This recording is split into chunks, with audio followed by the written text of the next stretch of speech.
Hello everybody, welcome back to another brand new episode of The Casual Criminalist. As always, I'm here, your host Simon, and we're doing part 2 of the Jennings 8. So I'll just say right at the top here, if you haven't seen the Jennings 8 part 1, this is all going to be very confusing. I know in podcasts it's entirely normal to do like 1 and 2 parters and everything flows nicely in a line, but because this is also a YouTube show where part 1 and part 2 is much less of a common thing, and I could put in a playlist or anything, but people don't really discover videos that way, so it's a bit pointless. Yo, if you're watching this on YouTube, make sure that you stop watching it. I mean, don't stop watching it if you've seen part 1, but if you haven't seen part 1, do that first. Otherwise, you're going to be like, what is going on?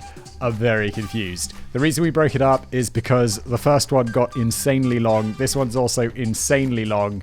And it's just, honestly, a lot to get into. I assume Callum's going to give us a little summation of what happened last time because, honestly, even though I recorded this, the first one about 20 minutes before I recorded the second one, I'm still like, I could really use a recap of what happens. If you're new here, Callum is the writer for this show. He has written me a big old script which I have in front of me. I'm going to read it. I'm going to add some thoughts if I have any.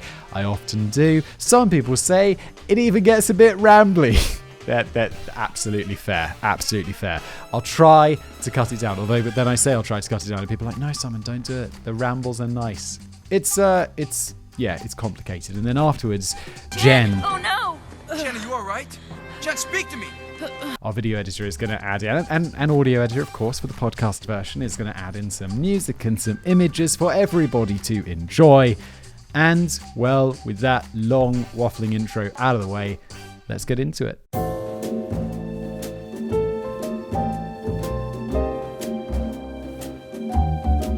Welcome back to Jennings, Louisiana, the site of 8 connected murders from 2005 to 2009, a hotbed of crack and prostitution, and as we've discovered at the end of part 1, a town plagued by persistent scandals of police misconduct and corruption. Yes, it turns out the police, I remember from the first one, because it was 20 minutes ago, the police are super incompetent. They had like a crime-solving rate of about 7%, and also it seemed to be a lot of corruption, so it's either they were or corrupt. So both not good options. When we left off, Ethan Brown had just discovered the lead investigator, Warren Geary, purchased a truck involved in one of the murders, allegedly for the sole purpose of scrubbing it clean of evidence. If it was intentional, that's an absolutely terrifying prospect, and if unintentional, it's a glaringly stupid thing to do. Geary bought like a truck off a witness, or like a potential criminal.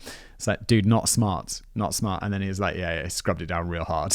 This was front page news in town once the Louisiana Ethics Committee got their hands on Geary, but all things considered, it wasn't a particularly surprising headline at all. In fact, I'd be surprised if the local journalists didn't already have their templates already set up for a story just like this. They'd been covering regular corruption scandals for about 2 decades already. I know it sounds like a super naive thing to say, and people are going to be like, oh, Simon, please. But wouldn't it be nice? In a country like America, which, for all of its faults is, I feel like, I want to say, I don't know, I've been to countries where there's like police corruption and it's blatant. And it's like, yeah, you get pulled over, you can just bribe the policeman and he will just let you on your way with no problems whatsoever. Just bribery is absolutely a thing at every level. Whereas in the US, I'm like, the idea of... Maybe I'll just use the UK as an example. The idea of getting pulled over by a policeman and for speeding or whatever, and offering him a bribe is just absurd to me. The idea that this sort of corruption actually would happen, he'd be like, what are you doing, mate? Are you actually crazy? Just take the bloody fine. Because police don't want to do that because they'll lose their pension and shit. And I guess it's just a bit naive to think, but I'd like it not to be naive to think this. But in 2009, in a country like the United States, like super democratic, big, like super developed, arguably the most developed in some ways not, countries, that there would be not so much police corruption would be nice. Like, really? Come on, please. According to Ethan Brown, the problem of corruption in Jennings stretches back to the 70s, when the drug scene in Louisiana underwent a boom. Street drugs were making their way to New Orleans en masse. Pretty soon, some cops got tired of busting filthy rich smugglers and decided to line their own pockets as well. And that's how you end up with the police department, which has a longer rap sheet than half of the criminals they arrested. Let's do a bit of naming and shaming, shall we? Get your notepad ready, because the web of dodgy dealings is vast, and plenty of players in the Jennings 8 case are wrapped up in it. What thin blue line? We begin in 1990, when two balaclava-clad burglars broke into the Jeff Davis Sheriff's Office. After prying open the metal mesh door to the treasure trove of illicit goods inside, they managed to lift 300 pounds of confiscated weed out of evidence. Holy shit, that's a lot of ganja. Depending on the quality, that could have been anywhere from $75,000 to hundreds of thousands of dollars in value at the time. Or if you're smoking that American Beauty shit, what was it called? I don't even remember. It's some scientific, super weed. That'd be worth millions. But the burglars never got to cash in. They were caught soon after. During interrogation, one of them revealed the alleged masterminds behind the heists. Everyone's favorite pimp who's totally not a pimp, Frankie Richard, and Chief Deputy Sheriff Ted Geary. Sounds like the deputy might have given the tip-off to Frankie after a big bust, and he set a couple of his goons on the job, but nothing ever came of those accusations. Otherwise, 7% conviction rate, remember? And it's like, when it's your mates, it's probably even lower. Other officers were more direct when pilfering from the evidence rooms. For example, Detective Donald Lucky LaChouche of Calcio Parish allegedly got sticky in the mid-90s, handing out confiscated drugs to suspects. What are you doing? And the depravity of this boy in blue wasn't limited to using the evidence room as an adult pick and mix in 1990s. I mean, definitely illegal and wrong, but there's bound to be some really cool shit in the evidence room, right? Like, there's going to be just piles of money from drug busts, 300 pounds of weed, tons of coke, loads of guns. I don't know, whatever the police have got, there's going to be some cool stuff in there. You're going to be like, I shouldn't steal from the evidence locker. But everyone else is doing it, aren't they? Come on. It's just 300 pounds of weed. It's not a big deal. Who's going to get in trouble? Who's going to know? In 1997, he was accused of child molestation against his own kid. Holy shit. And sexual assault against his girlfriend, but was never prosecuted. He ended up moving to Jennings a few years later and joins the local PD, rising to the rank of chief. Well, this is complicated because, one, if he's not guilty of either of those things and it was just an accusation that turned out to be false, then carry on, continue with your career, everything's fine. But it sounds like that was, allegedly, maybe let's just move on, shall we? That's before I get into, getting Simon sued territory. Putting that kind of greasy guy in a position of power is allegedly greasy guy, Callum, allegedly greasy, is rarely a good idea, and the results were painfully predictable. While serving as chief, LaChouche forced a female officer to take a video of herself getting her nipples pierced and gleefully shared it around the office. Mate, that is weird. That's just weird. Why are you so weird? The chief's conduct gave the green light for everyone underneath him to act like a bunch of animals as well. Male officers would routinely harass female cops and then threaten them with violence and sexual assault. Holy shit. In 2003, 8 of these women filed civil suits at the federal level against the sheriff. Good. Poor old Delouche. I don't think there's anything poor old about Delouche. He sounds like an absolute scumbucket. He then had to face up to the consequences of his behavior at a time when his alleged pedophilia was making the headlines again. His ex-wife made fresh allegations during a custody dispute, including that he filmed some sexual acts with a family dog. So on a scale of good cop to bad cop, where exactly does this kind of behavior rank? You're the problem. You're the problem. You Dr. White onkin jamrag onkins. Well, I have to say, sexual behavior with your dog, it's got nothing to do with you being a good cop or a bad cop. It's just got to do with you being a piece of person, which probably does relate somehow to your profession, doesn't it? It's a bad cop. No, it does totally relate. I don't know why am I defending this guy's copping? He's a cop and a horrible person, allegedly. Wait, was any of this stuff proven? Then I can remove all of those allegedlys that I just said. Jennings' populace wasn't exactly thrilled with the idea of a canine molesting frat bro keeping them safe, so Delouche was forced to resign as police chief amid the scandal. However, he's never actually fired, and he wasn't barred from serving in the future. After the attention died down, he popped up again in another parish with a clean start. Oh my god, why are you hiring this guy? But also I have to keep all those allegedlys in. Also in a custody battle, his wife could say stuff that's not true to give him like a tiny bit of credit but bro, smoke where there's fire. Smoke where there's fire. Naughty sheriffs. At this point, the cops are starting to look very much like the bad guys of this story. The idea of collusion between the cops and the drug trade looks a lot more likely in light of all of this, and obviously not all of them were at it, but a hell of a lot of them were. In fact, even the sheriff himself was involved. More than one of them. Oh, brilliant. And I mean, this is exactly it. We talk about the guy, the alleged guy with all the allegedlys, and how it's like his behavior of the nipple piercing just trickles down to the cops below him. It's like, yo, if the boss is acting like a dick, then everyone below him is also going to act like a dick. I remember I worked at a supermarket. Let's just say, because I've probably mentioned the name of the supermarket and people before. Let's just say this isn't me. But there was a boss that was like, yeah, it's okay to like occasionally steal stuff from the bakery. And if you're here, no one can see what's going on. And then it's like, all right, well, dude, if you're going to steal stuff from the bakery, allegedly a lot of people underneath you are also going to steal from the bakery. And I'm pretty sure that we weren't supposed to be stealing all that stuff from the bakery.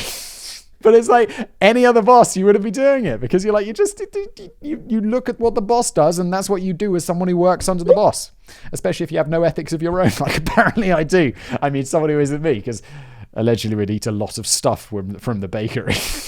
By the way, those cookies that they make in the supermarket, where they put it comes as like a frozen block of like this delicious chocolatey stuff that they put on the tray and then it kind of pancakes out into a cookie. That stuff frozen is intensely delicious. Not that I would know, because obviously I'd never steal anything from the bakery of the supermarket that I worked at. In 1993, Jeff Davis, parish sheriff, Dallas Cornier, found himself the subject of a whopping indictment. 36 federal felonies relating to the embezzlement of public funds. He had apparently siphoned off $250,000 worth about double that today, in order to buy himself guns, boots, and trucks. The result? A $10,000 fine and 1 year of probation. He's probably like, worth it. That is a return on investment.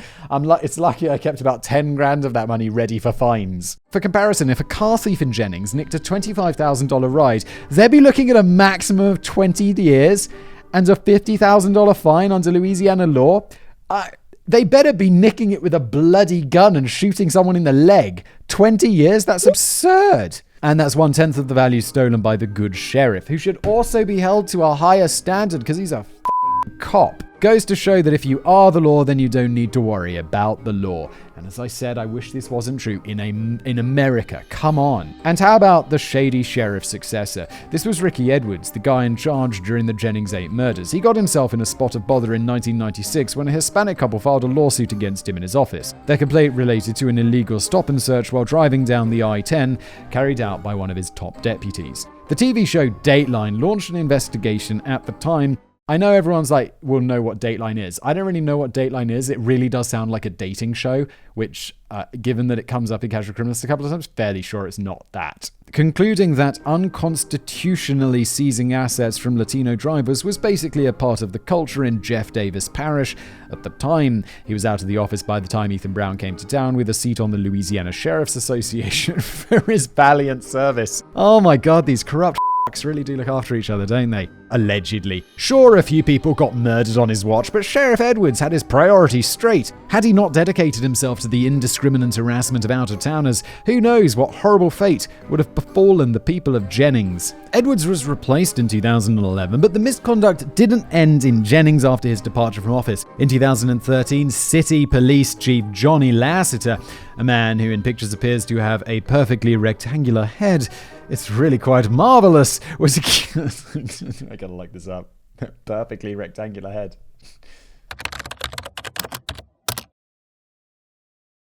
Well, I'm not really sure. I mean,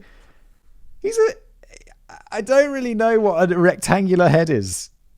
He just looks like a bit of a larger man. And he was accused of malfeasance in office, obstruction of justice, injuring public records, and stealing drugs and cash from evidence. Holy shit. The scandal first broke 3 years after the charges were brought and the chief stepped down. At this point, a state police audit revealed that the evidence manifest was short $4,500, 1,800 pills, 380 grams of cocaine, and a few pounds of weed. Oh my god, this guy was having a good time. Yes, it's terrible behavior for a cop, but I bet you would have loved an invite to his parties. And if you're wondering how long the come down from that much stolen drugs lasts, it's about 5 years. That's how long Lasseter got behind bars. Bear in mind the Louisiana Prison Service's newest inmate was the guy heading up the local police from 2006 to 2010 during the Jennings murders. I have to say, I don't think there's ever a come down. Like 5 years in prison seems fairly light for that level of corruption, and oh my god, that's a lot of cocaine. But also, I think that's so much drugs that you never come down.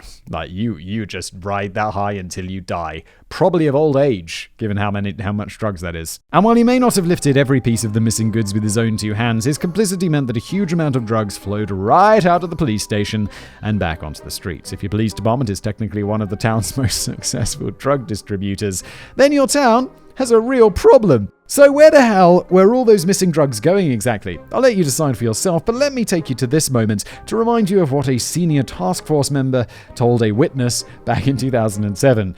Don't worry about Frankie, because he works for me. Oh my god.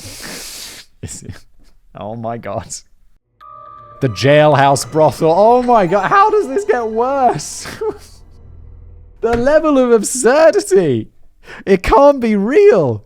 Ethan Brown was pretty damn successful in drawing a link between the town's pimp overlord Frankie Richard and local law enforcement. On top of what you already know, multiple sources testified that he was very good buddies with several cops, and he was even the alleged accomplice of that deputy in the 1993 heist. So how about the murdered women? What was their experience with the police like? Well, predictably, it wasn't very pretty at all. While their colleagues over at the station were running an unregistered dispensary, the jailers at Jeff Davis Parish Jail were dabbling in a bit of light human trafficking. I don't think there's any such thing as a light human trafficking. You're either a human trafficker at whatever level, or you're not.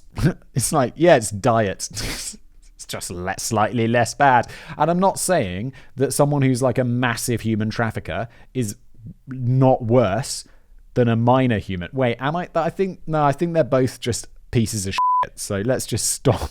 Again, why do you do this, Simon? Why always like... Well, it's not that bad. It's like, it's still human trafficking, isn't it? According to the Promise for Justice Initiative, corrections officer Alarate Frank was convicted of criminal malfeasance for taking bribes in exchange for access to female prisoners. At the time, some well-behaved or wealthy male inmates were allegedly allowed to walk around freely, and women who agreed to have sex with them were rewarded with special privileges. Wait, why are the women and the men in the same prison?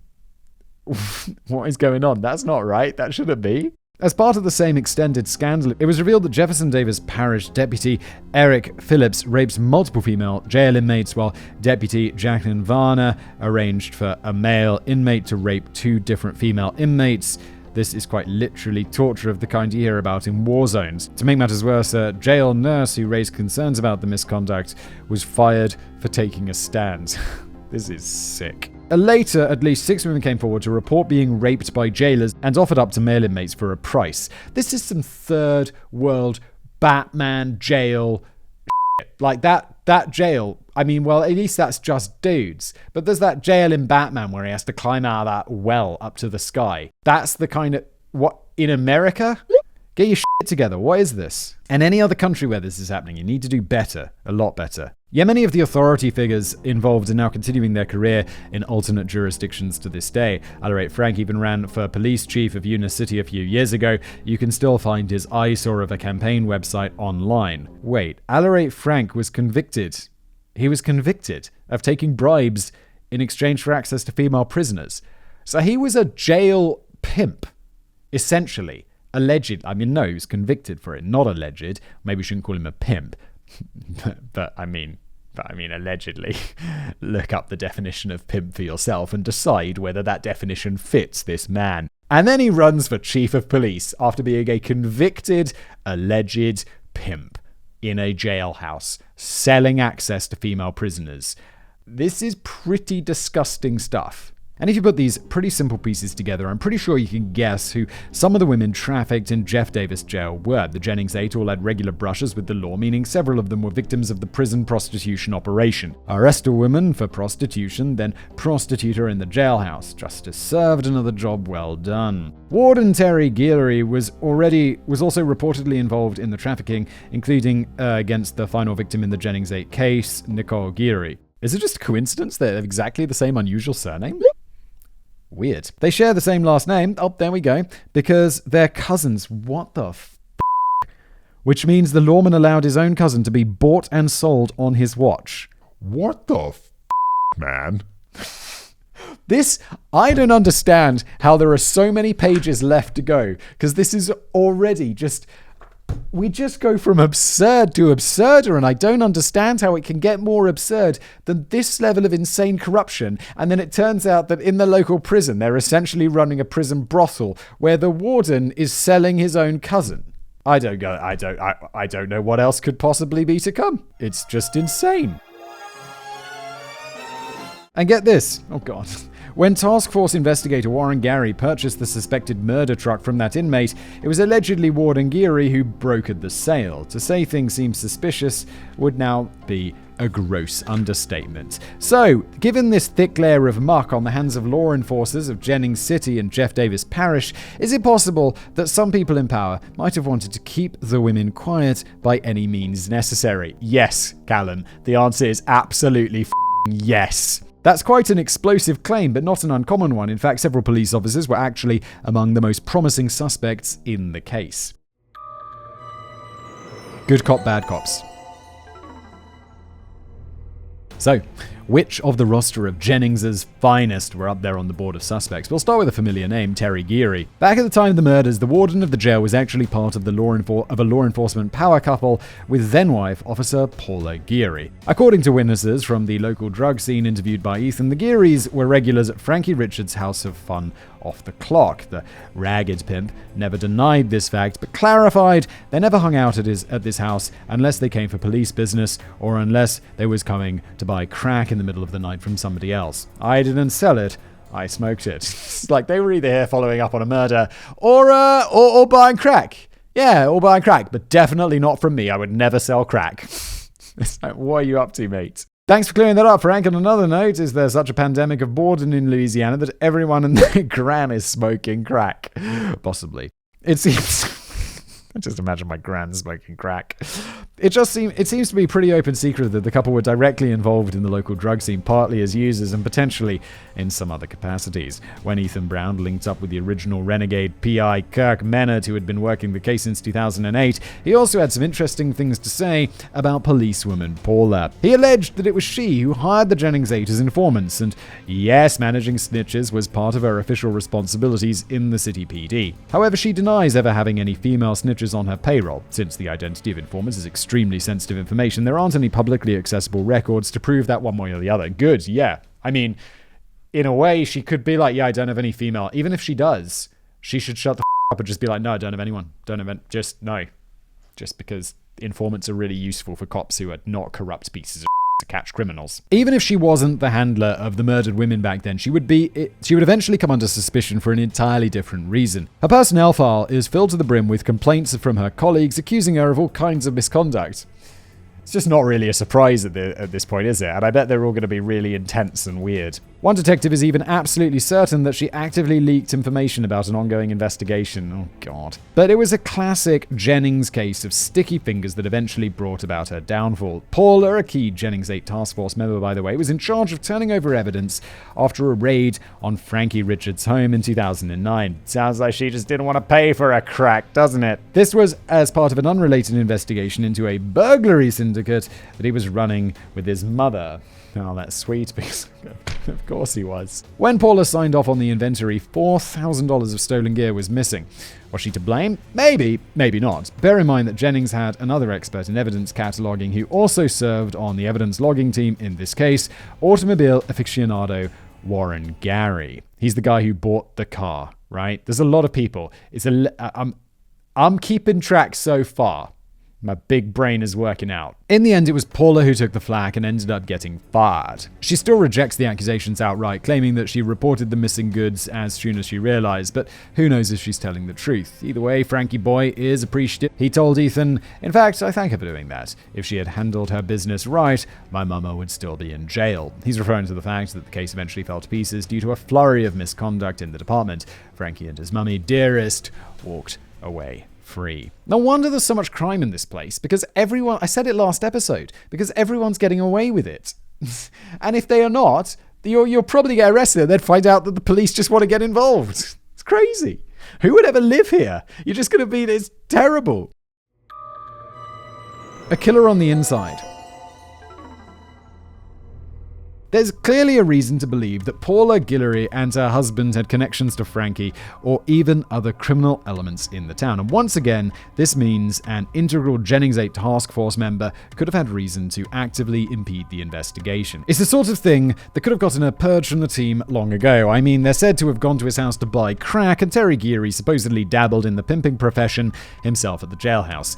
Allegedly. That's what we call a catastrophic conflict of interest. So when the theory of a police officer or officers killing the woman for fun started doing the rounds, the disgraced Paula and her hubby were popular candidates. "I've heard many rumors that me and Terry were serial killers," she said in an interview with the journalist. But perhaps that's a bit too much of a stretch. While Paula was undoubtedly a shitty police officer, neither she nor Terry's names come up in any of the original witness interview transcripts. However, the same can't be said for a one-time colleague, Sheriff's Deputy Danny Barry. Back when the task force was reporting 0 new leads, much to the chagrin of the public, the interview transcripts were actually telling a very different story.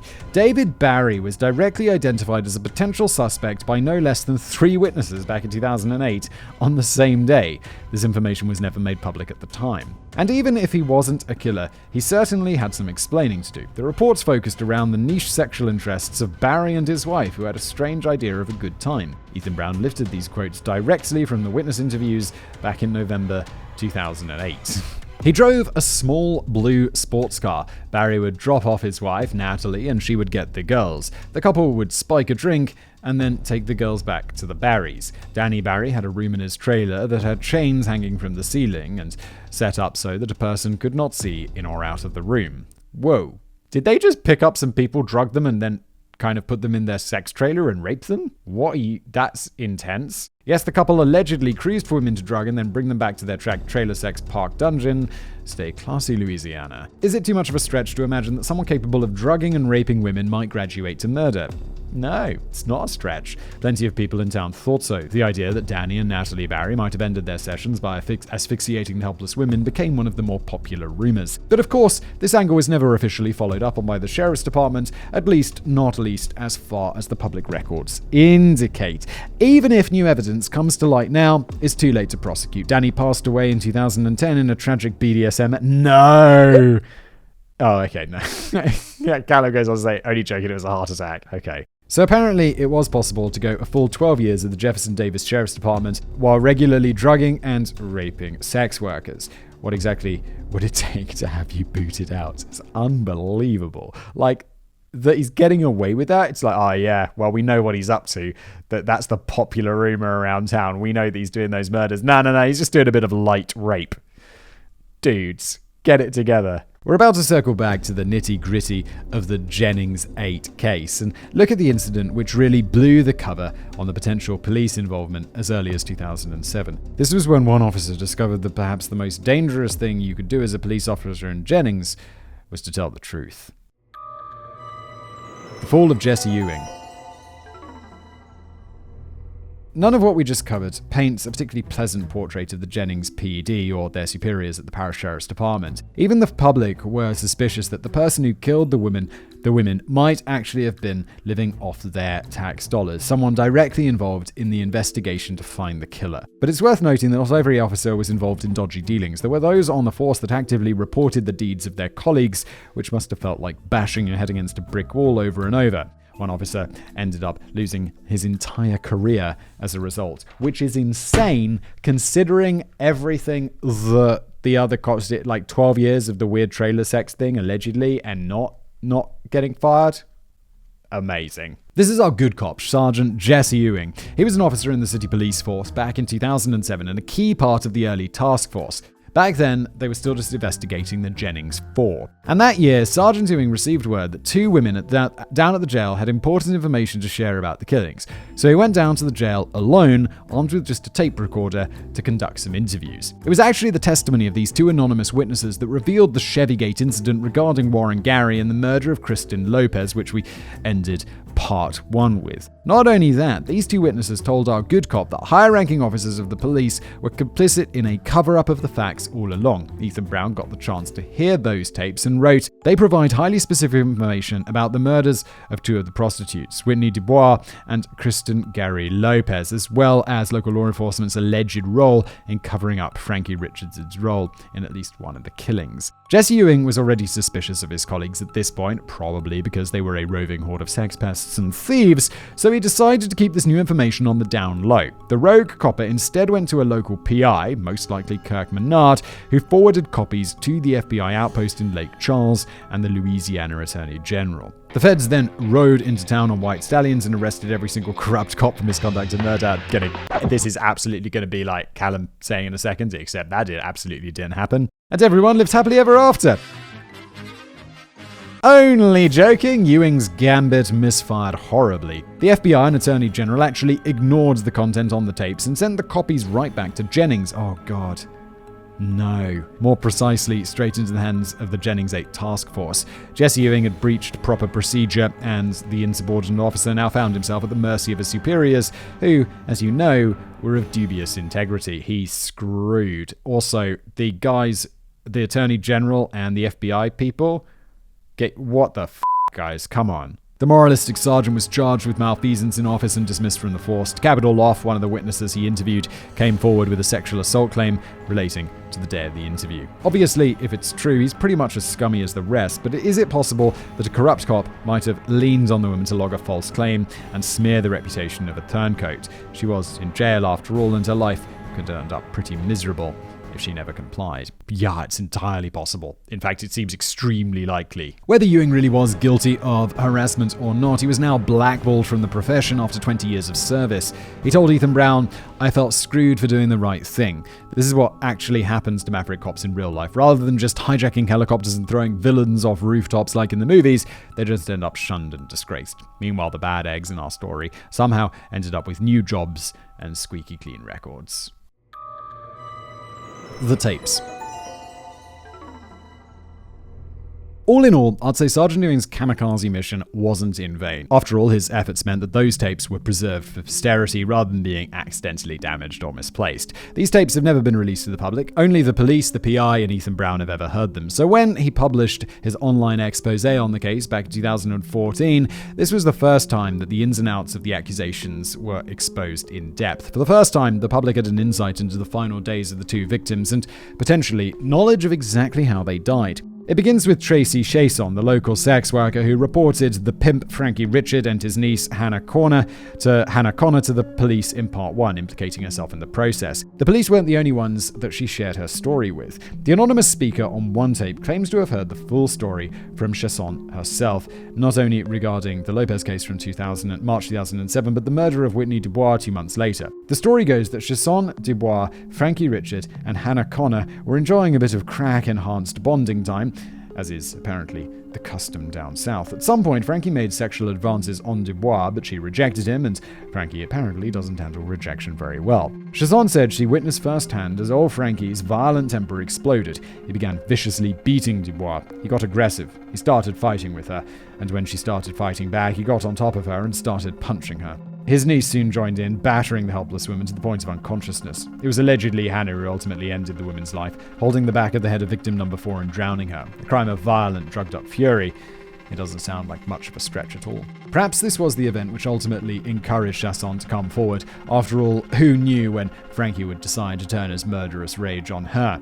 But as you already know, it wasn't the murder of Dubois that she reported. The second-hand story on the tape was eerily similar to the Chason's official testimony entered into evidence in the Lopez case. Once again, Chason claimed to have witnessed the killing firsthand, which unfolded much the same way as the other one. Her testimony was helped by the fact that the police already placed the victim with the scumbag suspects in the day leading up to the murder. The glob of syphilitic smegma known as Frankie Richard admitted that yes, allegedly syphilitic smegma, admitted that yes, he had been with Kristen Lopez. However, he claims they parted ways before her death. To hear him tell it, he had been staying with Lopez and Chasson in a room at the infamous Bordeaux Inn for several days, but kicked them out. Quote, Kristen come give me a hug and said, Uncle Frankie, why you don't want me back your room?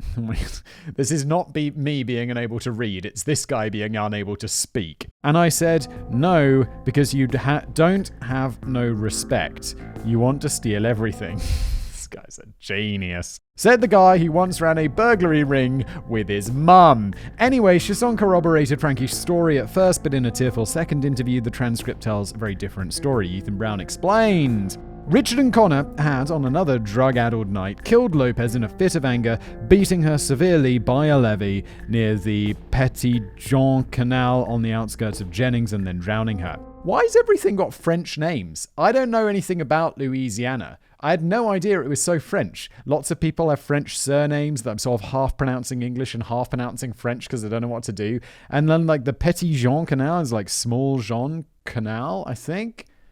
Interesting. Both witnesses on the tapes reported the same story. One of them via Chasson and the other from Hannah Connor's drugged-up confession. Two different sources with the details mostly intact between versions. Uh-oh. That to me seems pretty damn telling, yet it appears as if these witnesses weren't actually called up when the cops were building their case against the pimp. Because of course they weren't.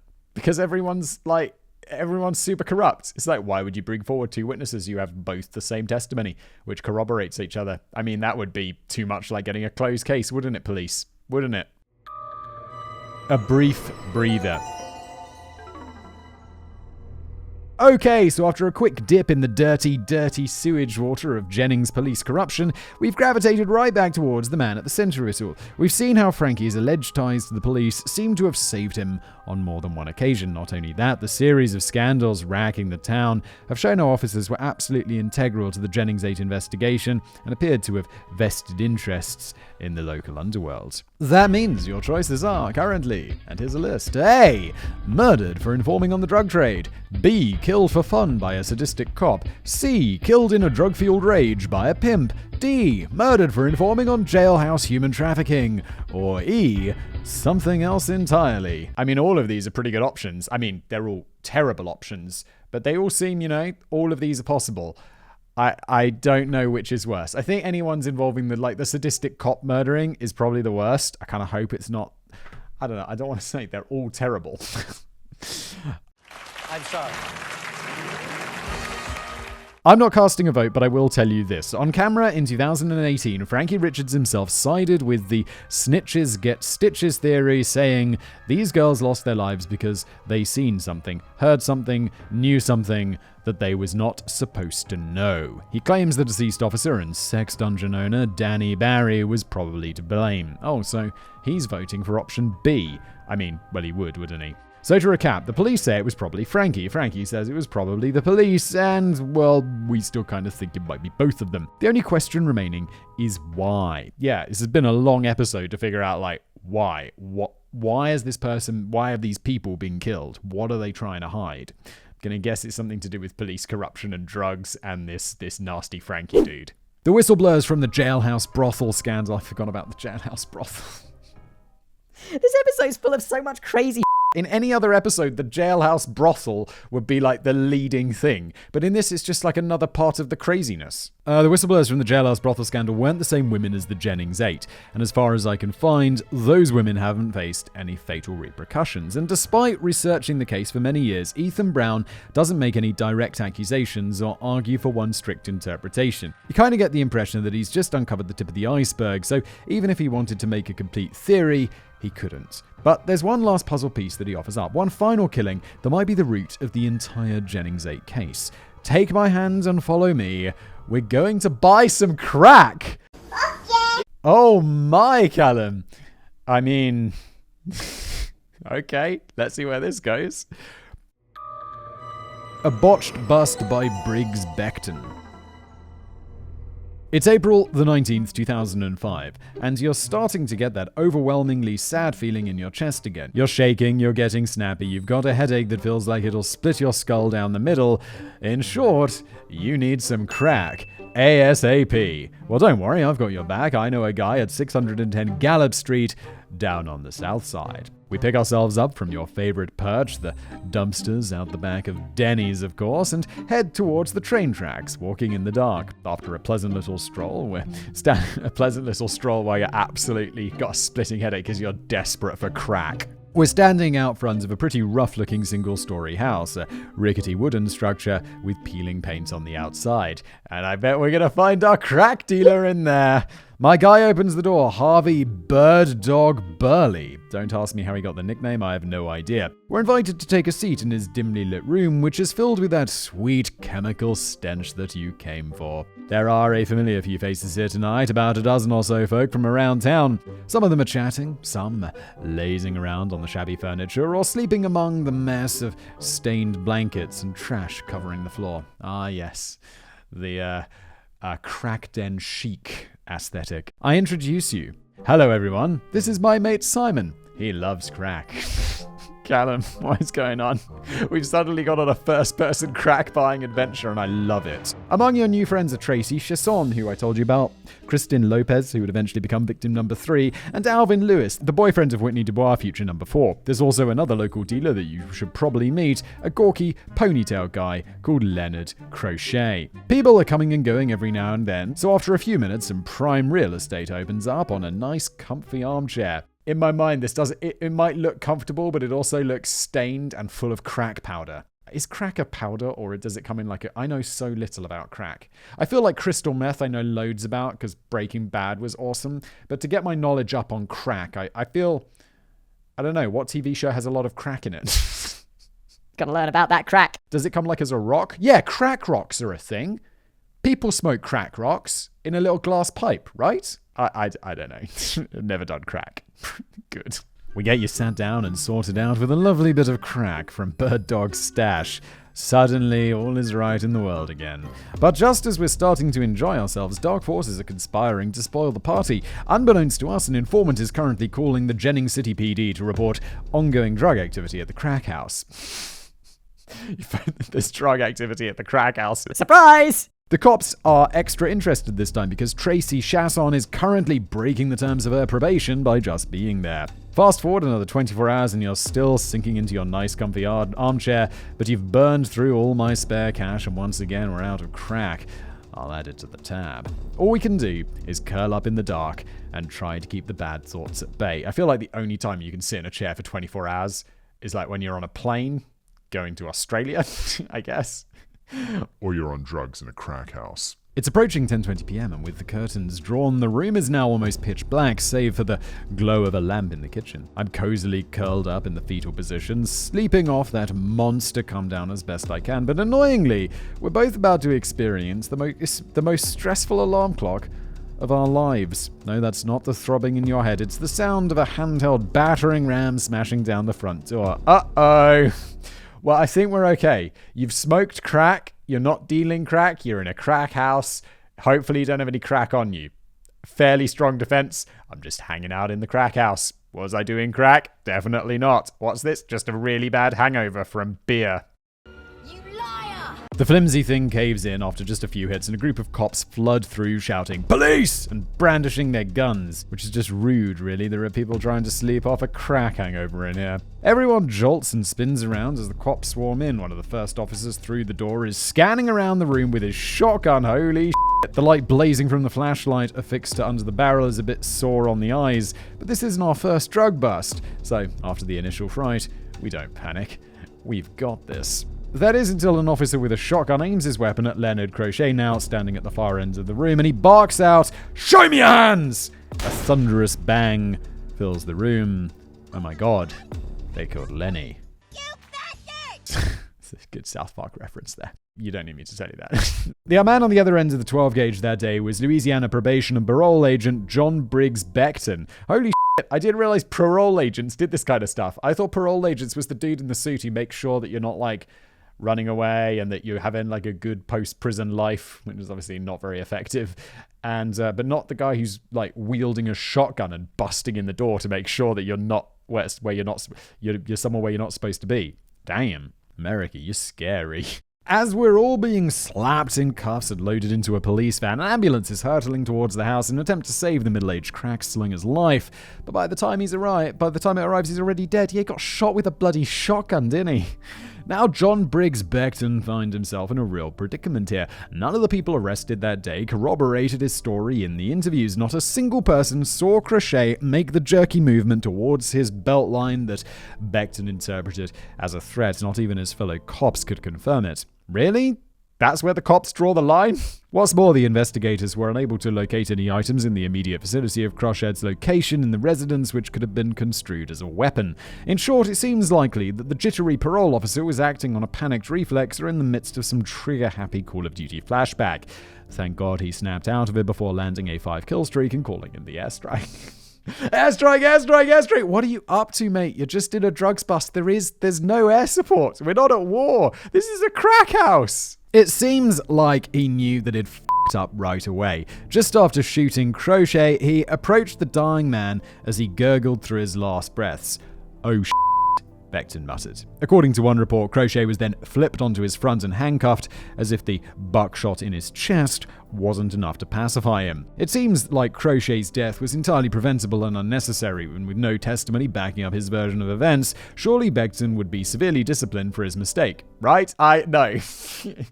You've already listened to a good 2 hours of what has been going on in Jennings. This guy's not going to get punished at all. You know, you should probably go to prison for something like that, shooting an unarmed dude. I mean, maybe if it was an honest mistake, but there doesn't seem to be anything honest about the whole episode today. 2-parter.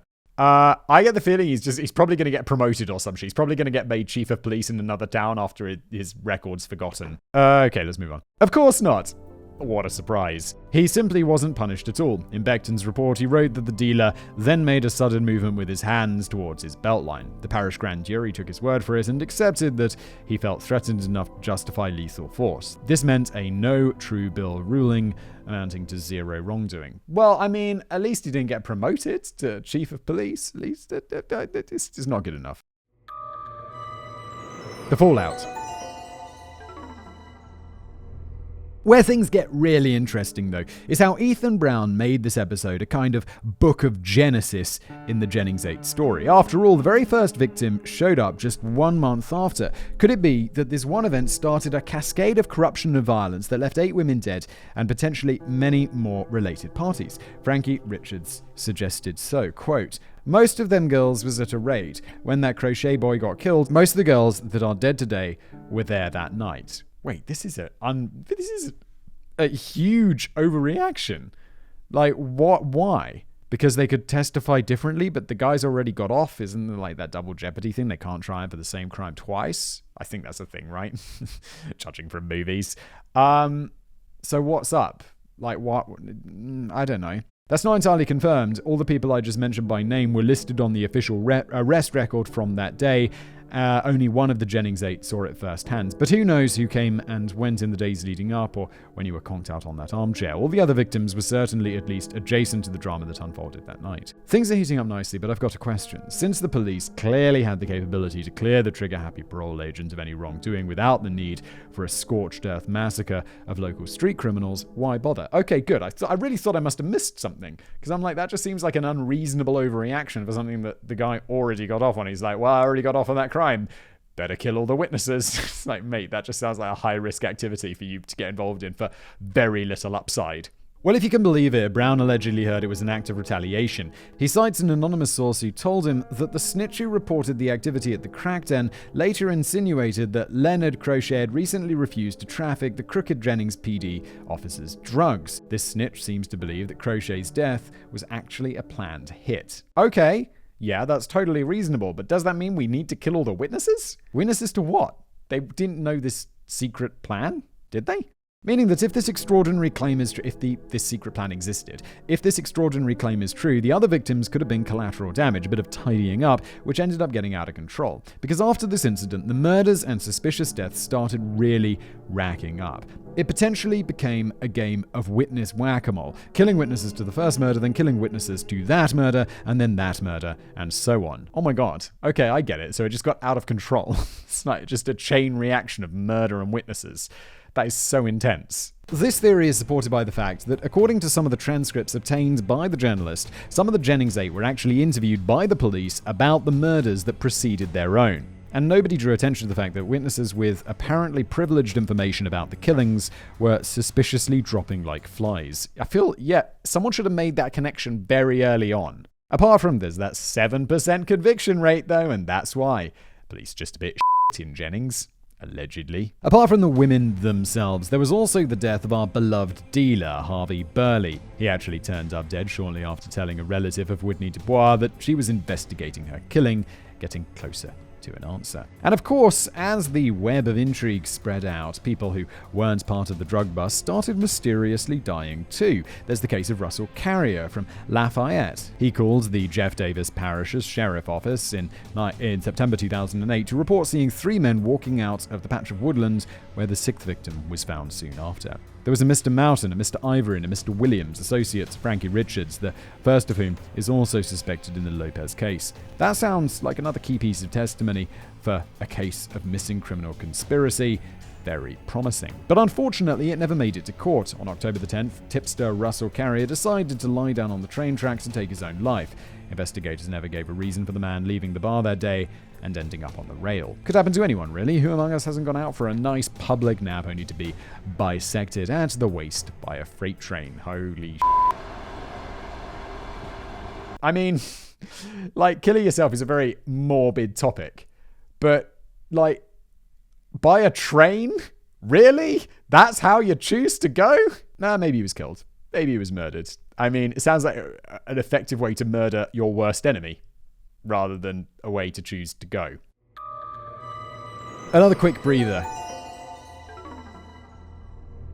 Kind of necessary, especially let's talk about the best suicide. Great job, Simon. Well done. So now the picture is coming into clearer focus, even though it's still too complex to take it all in at once.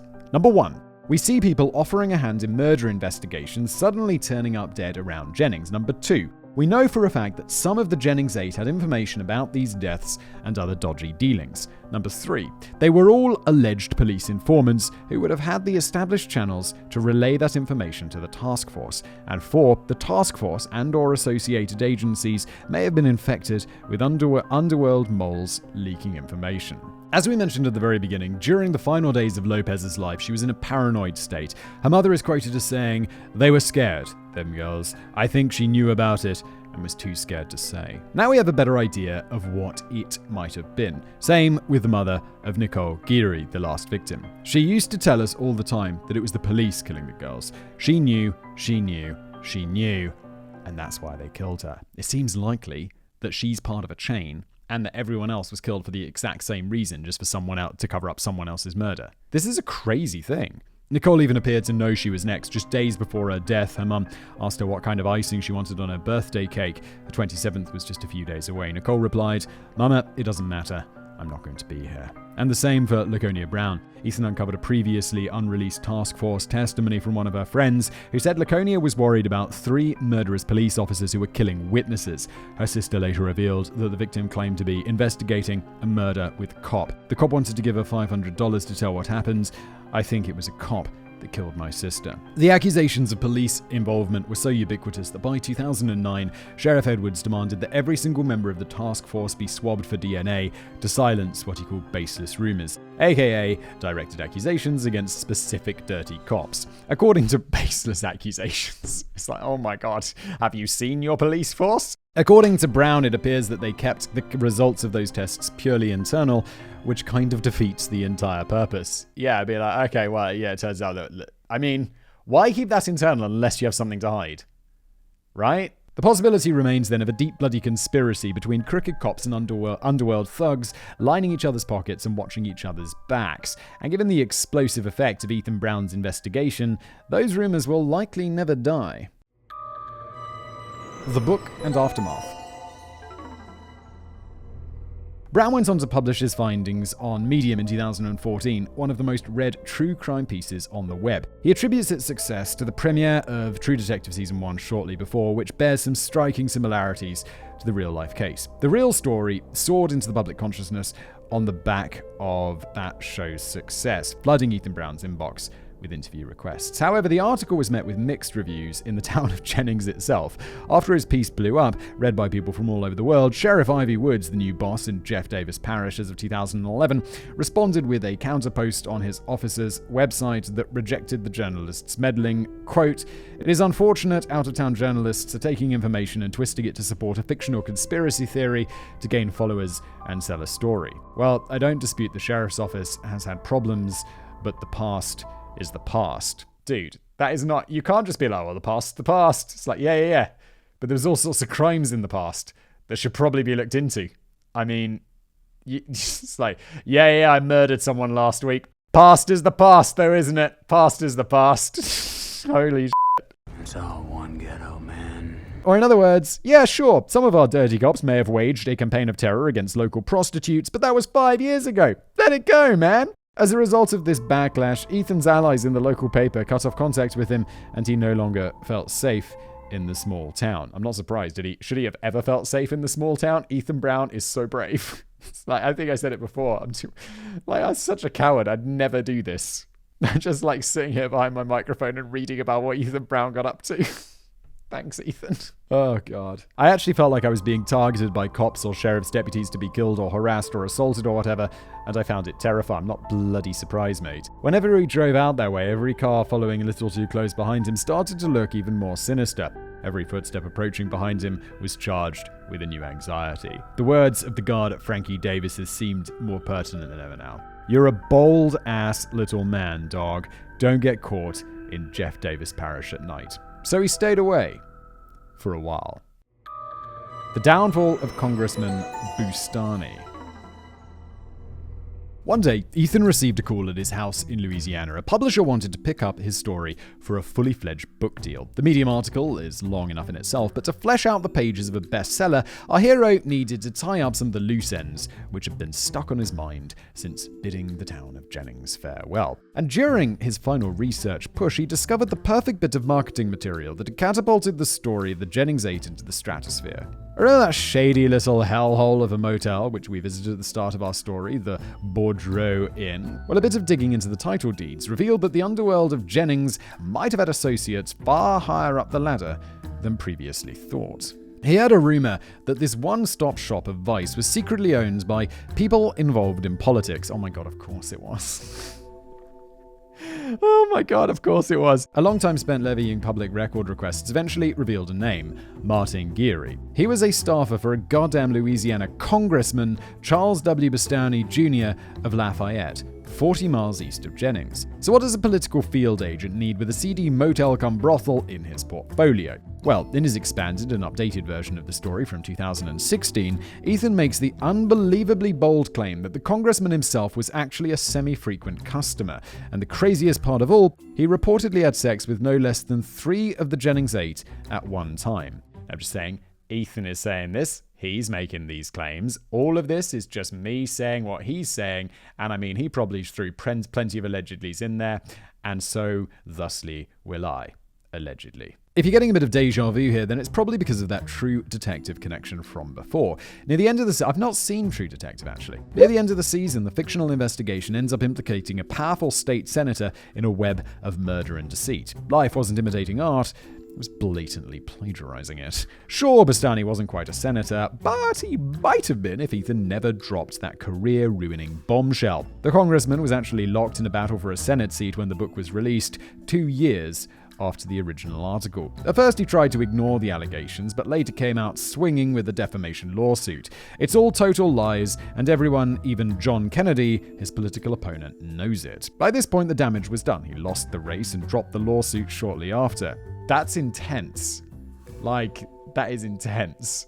This guy must be really pissed. Now, it's important to point out nobody is definitively saying the congressman ordered or had a hand in any of the violence. But it is a really bad look to even have your name mentioned in the same sentence. Yeah, this is a bit of a problem, though, because you can think whatever you want about this guy's guilt and stuff, but if it turns out it was just a misunderstanding, which is possible, and this wasn't, nothing so far, at least in the story, has been proven in court of law, it's like, damn, if that turned out to be false, you ruined that dude's career, which is intense. And I'm not saying journalists shouldn't be doing that and stuff based on their own evidence, because obviously it's different.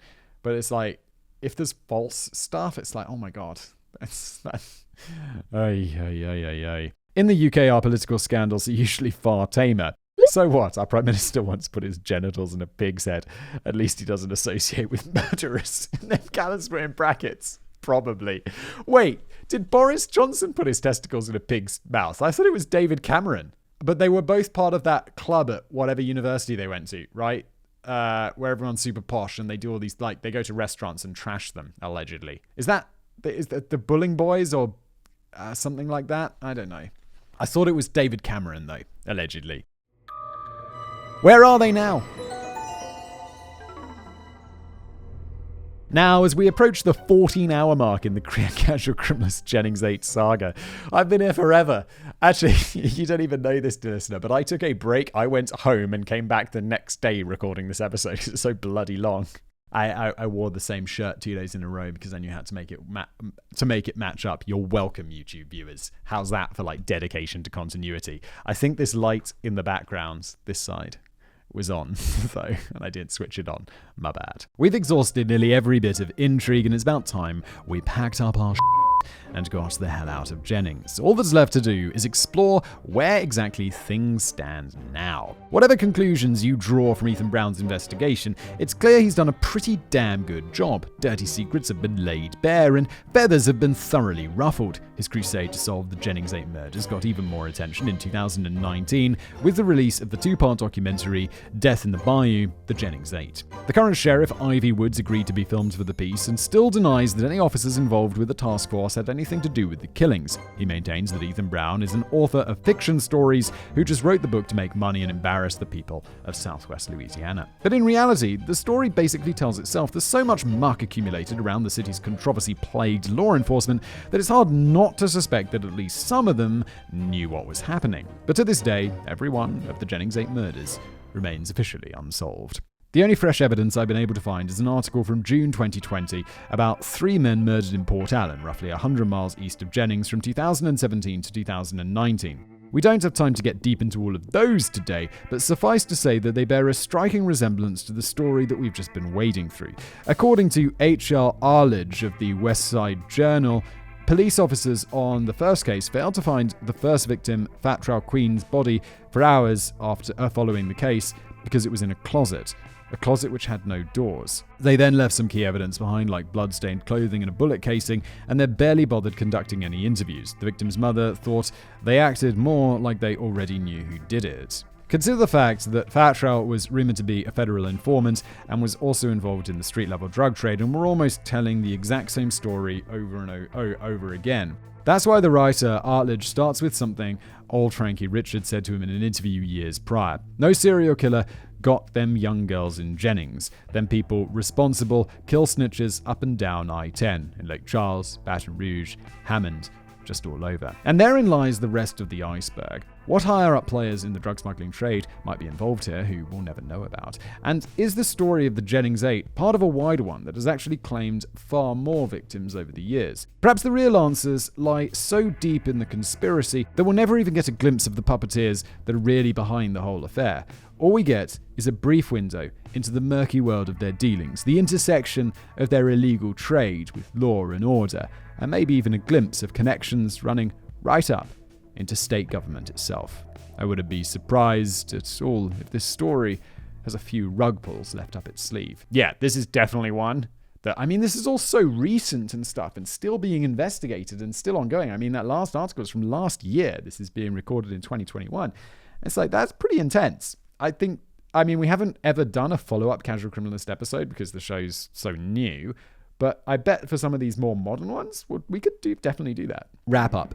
That brings us to the end of the story of the Jennings 8, for real this time. All in all, it's a patchwork of violent, drug-fueled episodes which form a confusing collage. But try your best to take it in all at once, and it's clear that there's some seriously dodgy dealing going on the bayou. And for all the wild and wacky occurrences that we've covered, in the end it all comes down to 8 untimely deaths, and the families who were robbed by them. Ethan Brown has established himself as an advocate for these marginalized women and their unjustly diminished humanity. Even if their deaths have to go forever unsolved, at least they can be granted the dignity of some simple human empathy. The same should be expected by the thousands of people who find themselves in the same vulnerable circumstance today, exploited by pimps and dealers, arrested, then beaten and abused in jail cells as well. It takes more than a one-man journalistic crusade to break those painful cycles. Although as much as I preach peace and understanding, I am giving you a free pass to suspend all your sympathies regarding one individual, Mr. Frankie Richard. Whatever happened to that cretin in the end? Well, after speaking for the 2019 documentary, he decided to celebrate his big TV debut with a bit of overindulgence. Just days before the premiere, he suffered a heroin overdose at his home. The police soon swooped in to collect a hoard of prescription pills, crack, meth paraphernalia, and a woman who was apparently pimping at the time. But, definitely not a pimp. Right, Frankie? This was the first big arrest against the aging pimp in a while, probably signaling that his days of power and immunity were on the wane. The era came to a conclusive end on March the 22nd, 2020, when he died of natural causes at 64 years old. His online eulogy reads, "Frankie liked to cook, eat, joke around, dogs, pit bulls, and muscle cars. Frankie loved spending his time with family and friends. Frankie was loved by many and will be greatly missed by all who knew and loved him." Very tasteful of them to leave pussy and crack off the list. Goodbye, old friend. You're probably pimping angels in heaven now. Square brackets, sheds a tear. Callum. Yeah, this guy was a dick though, wasn't he? Dismembered appendices. Number 1. While plenty of Jennings cops seem shady, Officer Phil Karam is the most infamous of all. In 2000, he made an off-duty emergency call from the house of a fellow cop, Ken Geary. When the cops arrived, Officer Karam told them, "I'd done them both," meaning he had killed Geary and his wife, and then opened a fire on his colleagues, killing one and injuring a second. Good lordy lord. Number 2. How the hell did Tracy Chasson come out unscathed from all of this? Well, apparently she was once threatened by Leonard Crochet's sister, who shouted, "You're going to be number 9. And according to my own research, she was the victim of a probably unrelated tragedy. Her biological son was gunned down in a gangland execution at a music venue on Main Street in 2019. It's nice to see that Jennings is still Jennings. Oh my god. Jennings. I never want to go there. I never want to hear of this town again. If I lived there, I would leave. Number 3. Although perhaps we've been too harsh on the little town by portraying it as a super condensed pit of vice. In 2019, it was also ranked as Louisiana's 7th safest city. Are there only 7 cities in Louisiana? Because, oh my god. That's either a testament to the town's progress or the general degradation of the rest of the state. We can't say for sure. Number 4. And last up, Ethan Brown published his original article on January the 31st, 2014. That exact same day, 27-year-old Lacey Fontenot was found dead near Lake Arthur, also in Jeff Davis Parish. The sheriff refused to dub her the 9th in the sequence, despite the fact that she had close ties with many of the original victims. Maybe we'll cover this one in part 36, scheduled for November next year. Yes, and with that we do, at last, come to the end of our double-parter episode on the Jennings 8. Thank you so much for watching or listening, however you get this podcast. This was a big one. These things take some time to put together. They take me some time to read, and I'm sure Callum spends even more time than I do, and Jen as well. But if you would like to say thank you, you can. Please do leave us a review for this podcast. That would be amazing on Apple iTunes, Stitcher, Google Podcasts. You can't do it on Spotify, but wherever you can, that would be kind. Also, if you're watching on YouTube, there's a like button for you to utilize below, and a subscribe button as well. Utilize them both. And thanks for watching.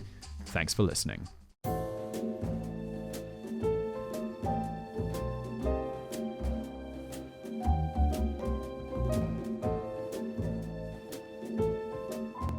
Woo, that was a beast!